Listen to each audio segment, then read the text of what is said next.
If your semen analysis report shows zero sperm motility, the first thing you need to do is pause, breathe, and not jump to the worst conclusion.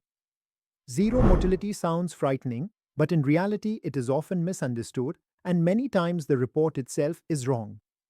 In my 40 years of IVF practice, I've seen countless men panic over a diagnosis that was simply caused by a bad sample or a badly handled test. Zero motility means none of the sperm were moving at the time the lab checked the sample. But this finding is extremely rare, and most of the time the problem is not your sperm, it's the way the semen was collected or processed.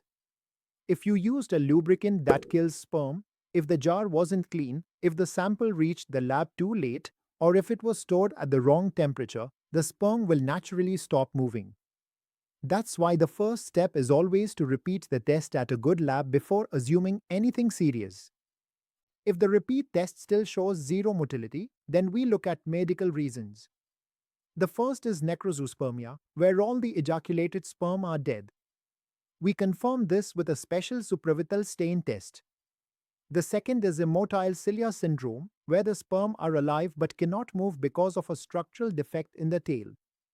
In both these situations, the most effective treatment is TESA-ICSI, where we retrieve sperm directly from the testes and inject a single sperm into each egg. Testicular sperm are often alive and usable even when ejaculated sperm shows zero motility. This means that even with this diagnosis, you can still become a biological father.